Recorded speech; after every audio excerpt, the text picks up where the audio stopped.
No one wanted the highway. She turned it into gold. The broken highway stretched for miles through the ruins of the old world, cracked and overgrown, abandoned by everyone except for the desperate and the lost.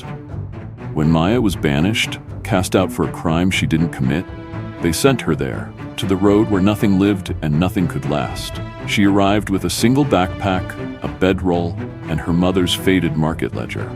Wind howled through hollowed-out cars and between fractured slabs of concrete. At night, coyotes sang and the city's lights glittered far beyond her reach. Most saw only ruin. Maya saw potential. She cleared a patch of asphalt beside a rusted sign and pitched a tarp. Her first stall was nothing more than a crate of salvaged apples and a hand-painted sign, "Trade welcome.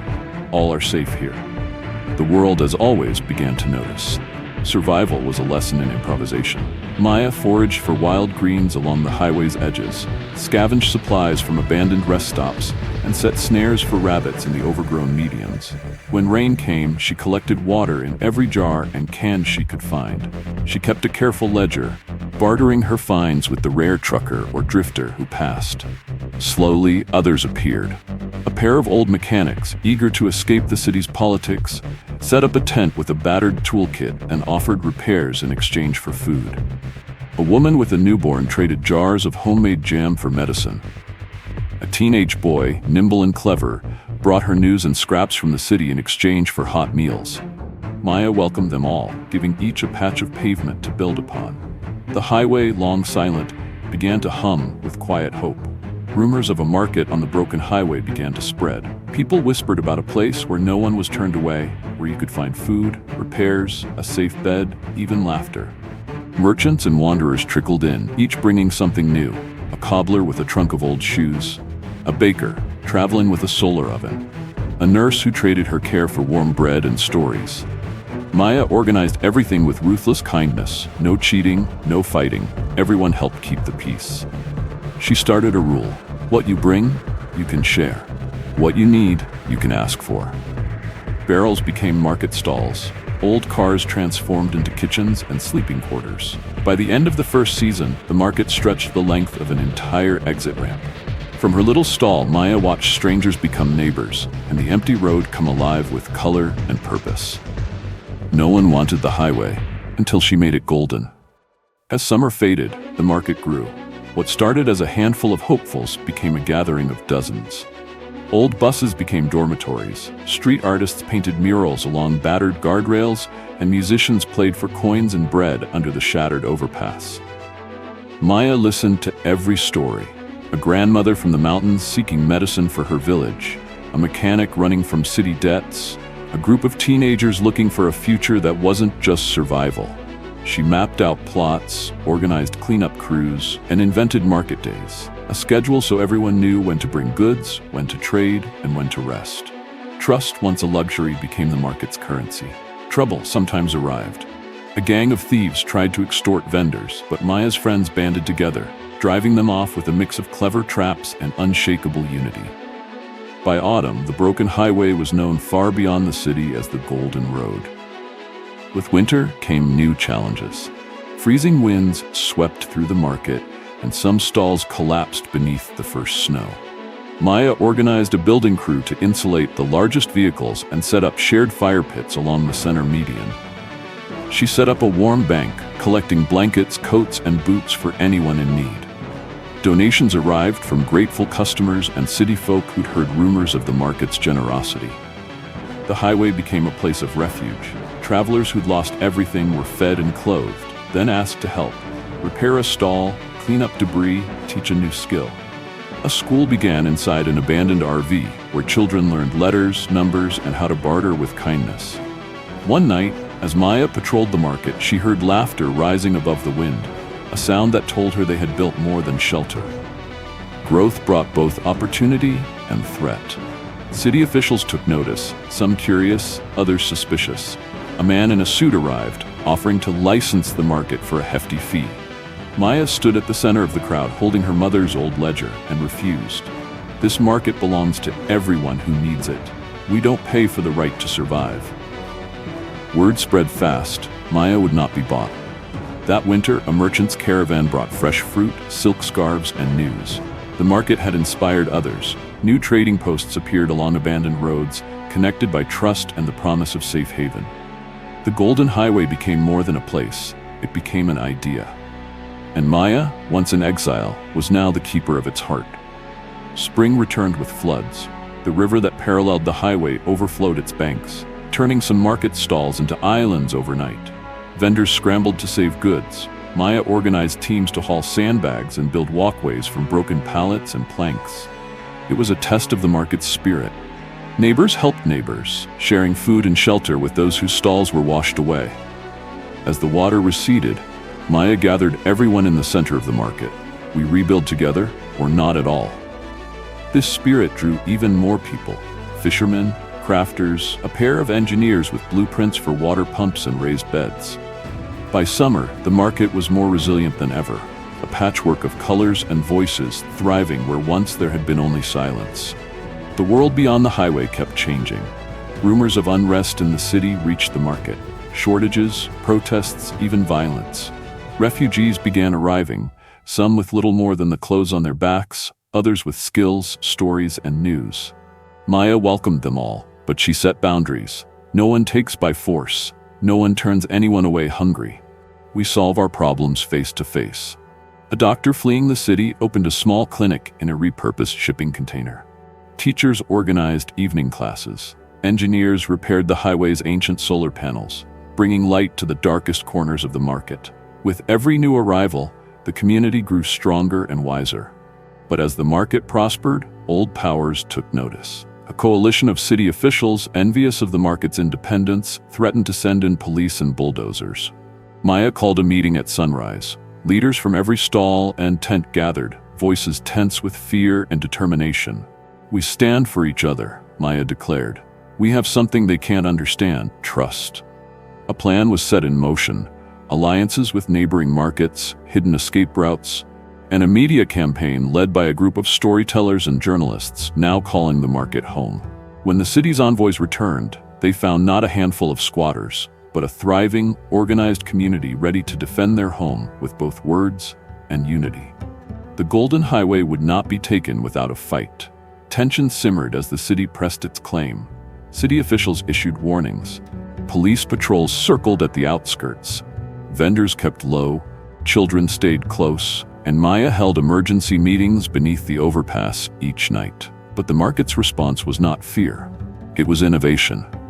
Artists painted banners proclaiming everyone welcome, and musicians organized a festival to showcase the culture that had grown on the highway. Food stalls served free meals to visitors, and the market's stories began spreading across social media, shared by journalists and travelers alike. The market, once ignored, became famous, its resilience and inclusivity sparking conversations everywhere. Faced with national attention, the city backed down. No bulldozers arrived. The people had won, for now. Victory brought new opportunities. Delegations from other communities visited to learn Maya's ways, how to organize, mediate, and keep peace in a place with so many stories. A council of elders, artisans, and youth formed to share leadership.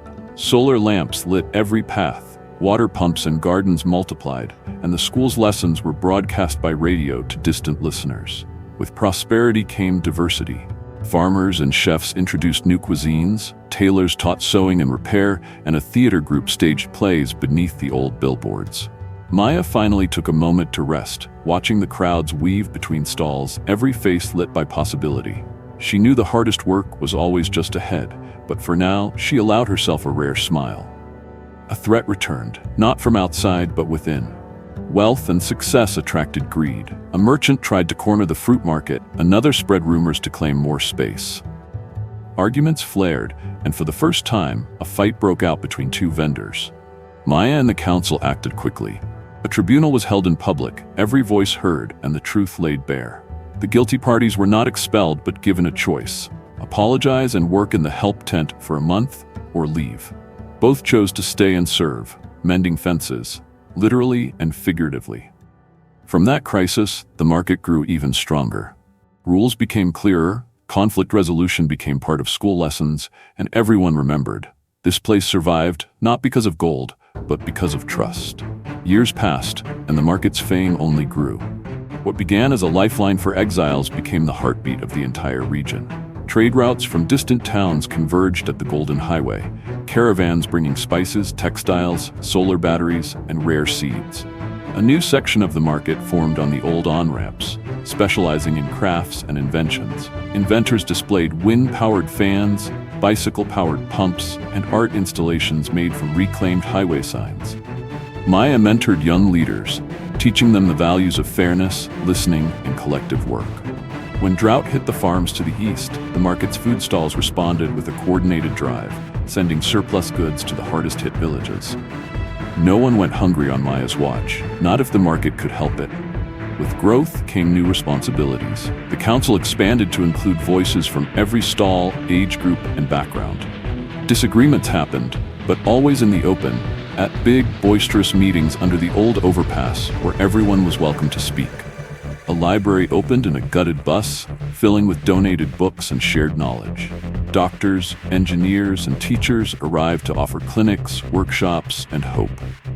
The market even developed its own festival traditions, annual Day of Light celebrations when lanterns floated along the highway at dusk, and harvest feasts that welcomed all travelers, no matter where they came from.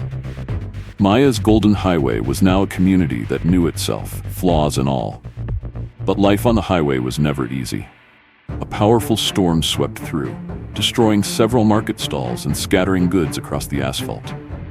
Maya was there at first light, helping clear debris, comfort the shaken, and rebuild what had been lost. That night, people gathered for warmth and shared stories of how the market began. Old-timers remembered Maya's first sign, "Trade welcome, all are safe here." Children, inspired by these tales, made new banners, "We keep building together." In hardship and in joy, the highway held strong, its heart beating in every hand that helped, every meal shared, every problem solved together. Decades rolled by, and the Golden Highway's market became a city in all but name. Stalls turned to permanent storefronts, tents gave way to solar-lit structures and open-air halls. The busiest lanes were lined with fruit trees planted in cracked medians, where children played and elders sat in the shade. Above it all, the distant roar of the old city faded, replaced by the daily symphony of life and commerce. Maya, hair silver and steps slower, now moved through the market as its living legend. She advised the council, welcomed travelers, and told the story of how it all began. A single crate of apples and a promise to keep people safe.